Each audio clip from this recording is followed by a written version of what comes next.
You're not sensitive. You're high resolution. The thing that makes you feel broken is your nervous system doing something most brains physically cannot do. It runs so fast and so precise, you mistake it for a defect. This video is not going to teach you how to be less sensitive. We're going to do something different.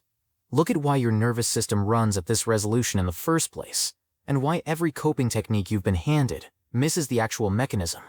By the end of this, you won't see this trait as a malfunction to fix. You'll recognize it as something else, a survival muscle you built before you had words for it.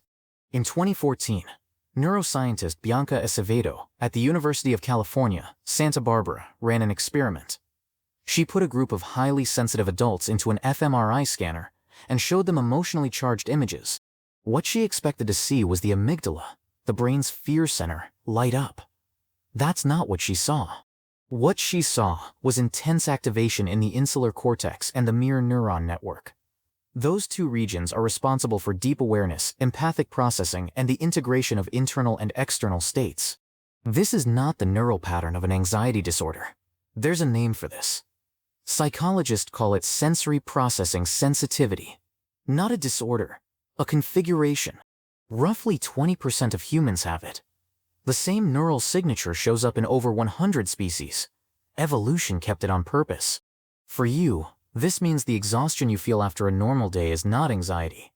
It is the metabolic cost of running a higher resolution operating system on the same body everyone else is using. You're 7.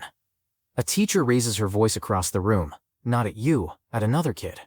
But your chest is already tightening. Sensory processing sensitivity is highly heritable. Psychologist Elaine Aron first named the trait in 1996. The same neural pattern has been documented in more than 100 species.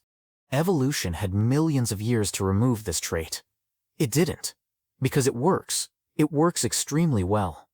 In ancestral environments, the person who noticed the rustle in the grass first was the reason the tribe survived. For you, the version of you that picks up on the room before anyone has spoken, that version was not built in school. It was already there before kindergarten. But the cost of this configuration is something Aron's research couldn't measure in 1996. It took another 2 years and a different scientist to put a number on what this actually does to your body.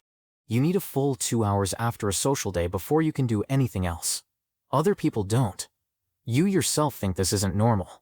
Neuroendocrinologist Bruce McEwen coined the term allostatic load in 1998. For a high-resolution system, that bill grows thicker every day. That "I didn't even do anything and I'm wiped out" feeling is not laziness, and it is not depression. It is your body handing you the receipt for the signals it processed today that no one else even registered. So if your body is paying this much for the signal you're picking up, why does the medical system keep handing you a diagnosis that has nothing to do with what's actually happening? You have been told you have anxiety more times than you have actually had an anxiety episode. That's because most clinical training reads elevated arousal as pathology. But Acevedo's research showed the activation pattern in highly sensitive brains is not the same as the pattern in anxiety patients. Anxiety is a nervous system searching for a threat that is not there. Sensory processing sensitivity is a nervous system seeing the threat or the opportunity or the truth that everyone else missed. For you, the difference between those two things decides whether you get treated or whether you get heard. Here's something worth sitting with for a moment. The brain you've been told is too much, too anxious, too easily overwhelmed. That brain is doing something most brains cannot do at all. It does not look like deep awareness from the outside. It looks like fragility. And that is exactly why this misdiagnosis has cost you so much, for so long. The same neural configuration shows up as two completely different coping topologies in different people. Absorbers stay in the room and pay the cost later. Retreaters register the signal earlier and leave.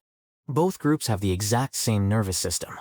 The only difference is the strategy each one learned for managing the same overload. Knowing which type you are explains why so many coping methods have failed you.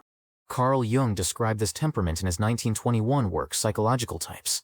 He called it the sensitive type. Jung did not see these people as fragile. He saw them as receivers.